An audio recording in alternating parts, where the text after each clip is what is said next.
you can see 8K patient come in, 5 hours of hemodialysis didn't do any good. The paper was still comatose, a heart attack, and stop and everything. So I put the machine on, the hemoperfusion device on. 2 hours, it comes down, recover very quickly. And I repeated a number of patients, and the FDA very quickly approved this because it's quite a significant result. Next slide, please. Now, as I said before, I'm a doctor. I don't go for making money, so I go around the world. I was in China, in different countries, to show people what to do. And as a result, then now it's being used around the world in countries that follow my advice to prepare this very inexpensively. They are very popular. And furthermore, scientists in China and Japan and other countries improve on it by the surface change, and now they can use it to remove antibody antigen to treat immunological diseases. This is an example of what can you do by just a slight rule to start calculating without any lab, without any money. Next slide, please.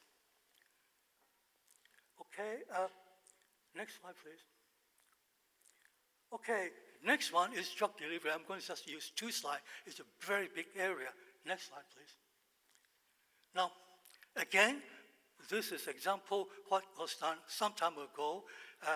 You can use biodegradable polymer to make nanoparticle, solid or sphere or microcapsule to have release rate at different rate. And again, this was published very, very in detail, and people can easily reproduce it. Next slide, please. And the next slide is then extended to many different things, nanoparticle, microcapsule, different type of thing.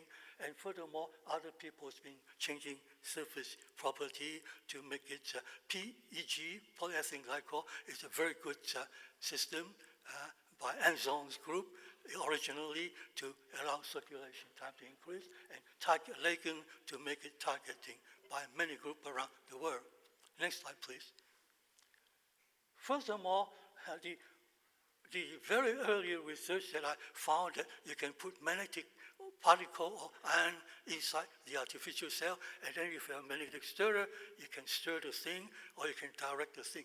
And now people are using it to direct drug a particle with magnetic particle to deliver to the site of treatment. Lots of things being carried out. Next slide, please. And in the next slide, next slide, please.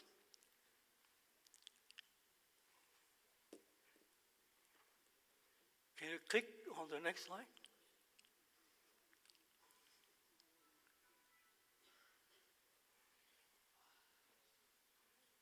Doesn't work? Okay, fine. So that's enough. Okay, thank you. So fine. So this is just some example. Oh, I must give one more example. One way is to put artificial cell containing cells. So you can put stem cell, microorganism, and other things like that. And the reason I want to mention this specifically is Professor Sandra has a very good training. And one of his students, Professor Satya Prakash, came to me from Delhi, New Delhi, Delhi University, to do his PhD with me. And he was able to put microorganism, genetic one, into artificial cell to find that by doing this, we can able to treat animal with kidney failure. And after that, he went on his own, independently, to prepare artificial cell with microbe for treating cholesterol removal and other things. And in fact, he was so good that he very quickly became a full professor in my center. It's not easy to be a full professor at McGill, but he's very good. That's just a tell. Thank you very much. That's all fun. Good.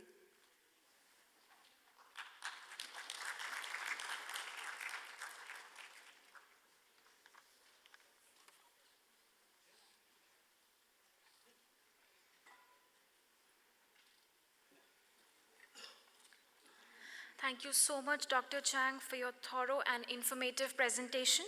We are grateful for your time and effort you took to come to India to share your knowledge and experience. We are truly graced by the presence of respected Professor Ashutosh Sharma, Secretary to the Government of India, Department of Science and Technology, DST. His research contributions are highly interdisciplinary, spanning a wide range in nanotechnology, carbon-based nanocomposites, in energy, health, and environment.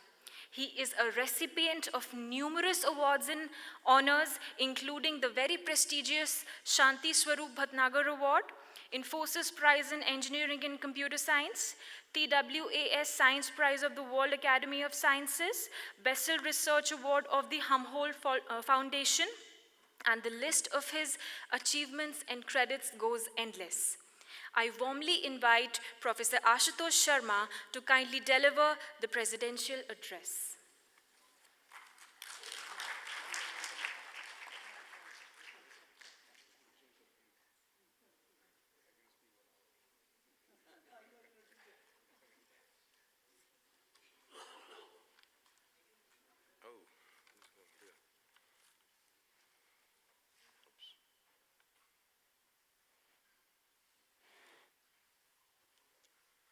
Good evening, friends.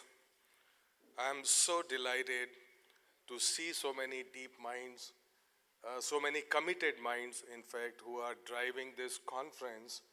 As we know, we have, of course, Professor Thomas Chang with us, who told us about the artificial cell and told us so many other things about nanomedicine, nanobio, and of course, Professor Ramesh Chandra, Professor Saeed Hasnain, Professor Ved Nanda, Professor Talwar, Professor R.B. Sharma, and everybody, distinguished people sitting here.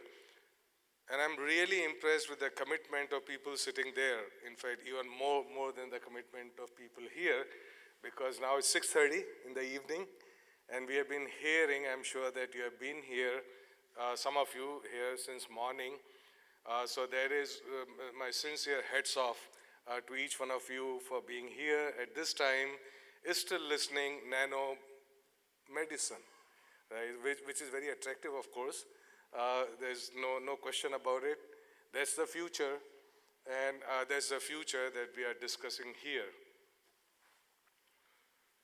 So, I was thinking about, look, I've done some work in nanomedicine, these sensors and stuff, graphene, what have you, all the regular suspects. So I didn't want to talk about that because, there's something you would be talking all day long.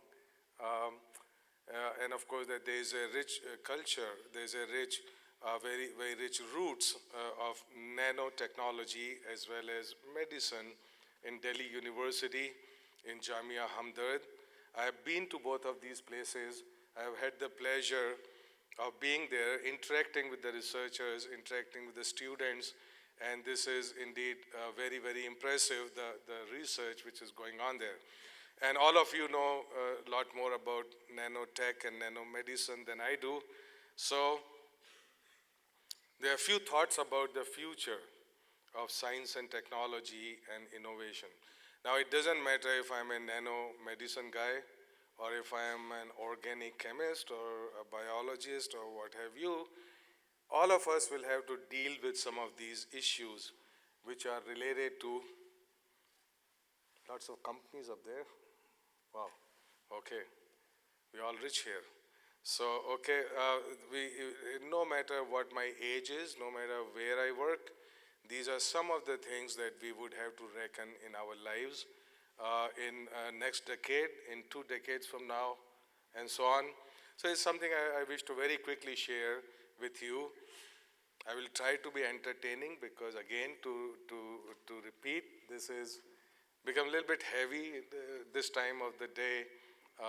We all need a little bit of sugar or something for our brains. So what is the future? So the future, there are 3 or 4 different things. They're not about the technology of the future. If I open a tabloid, it will tell me hundreds of new technologies which are coming in hundreds of new products which are coming in, a lot of promises, a lot of promising technologies which are out there. What I wish to share is not the precise form of those technologies, but the directions and drivers of those technologies which are universal. So we think about the future. Future is not random. It's got a direction, and you can tell pretty much what the direction is, even if you cannot tell what product will come, right? So one thing which is very clear in my own lifetime, I completed PhD in 1987, is that there is a lot more convergence of science and technology, a lot more co-arising of science and technology. And to explain what that means, in fact, nanotechnology is a good example of that. Nanomedicine is even a better example of that. So nanotechnology was interdisciplinary. Actually, when it started, it was multidisciplinary. Multidisciplinary because there was no discipline to begin with. So there were people, I was a chemical engineer, there were chemist friends, there were biologists, physicists, material scientists. All of them came from different disciplines. So it was multidisciplinary. Then it became interdisciplinary because you created a space between the disciplines which has an identity.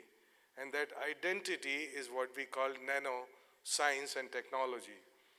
Now add to that medicine, it becomes hugely, if nanotech was interdisciplinary, then nanomedicine would be, uber interdisciplinary. Really, really hugely interdisciplinary. So we need clearly the clinicians, we need scientists, we need people who come from life sciences, biology background, people who come from engineering, from management, even law, ethics. We need to work together to make this a success.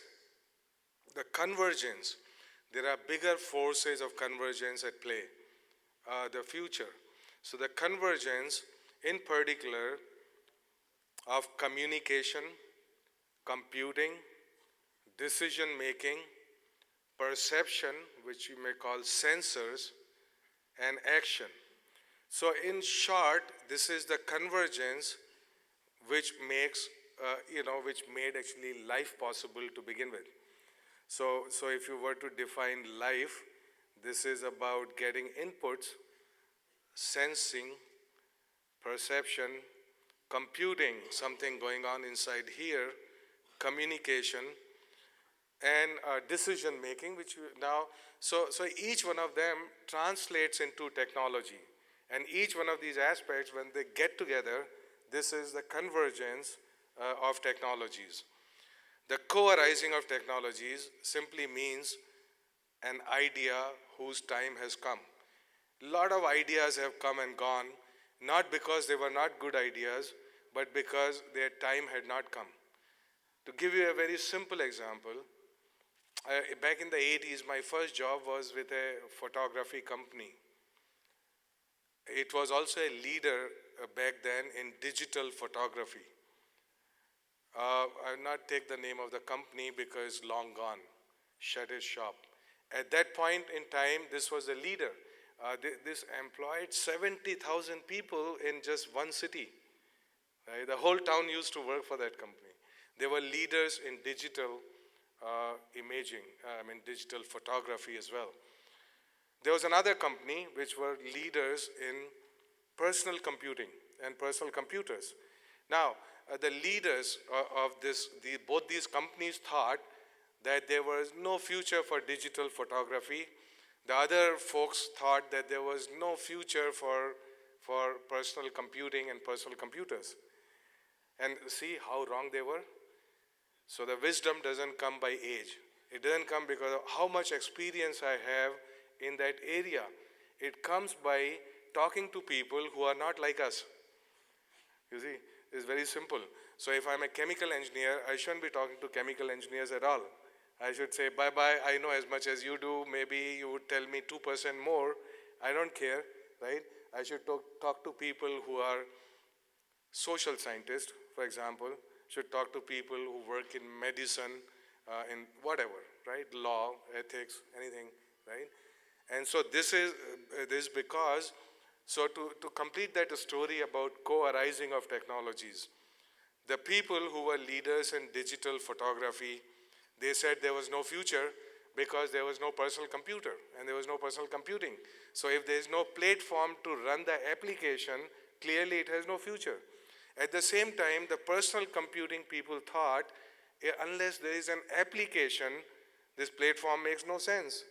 And so both of them were right, okay? It's just because they did not see the rise of proximal technologies, which makes both of these ideas compelling. Which is why I'm saying, look, always I keep telling people, there is psychological comfort in talking to people who are like us. There is psychological comfort in talking to people who dress like me, eat like me, speak like me, but it makes no sense at all. Okay, so this is the first lesson of the future. He's saying this is about the convergence, this is about co-arising, and it's about talking to people who are not like us, right? And this is what would make actually the convergence possible, and nanomedicine is a great example of that. For this to happen, there are a couple more things which would make any technology of the future successful. So when we talk about convergence, actually we are so much siloed in our knowledge. So now we even start thinking, well, there is a thing called nanomedicine, there is a thing called nano, there is a thing called medicine, and so on. We are so extremely siloed because just in chemistry, there are now, well,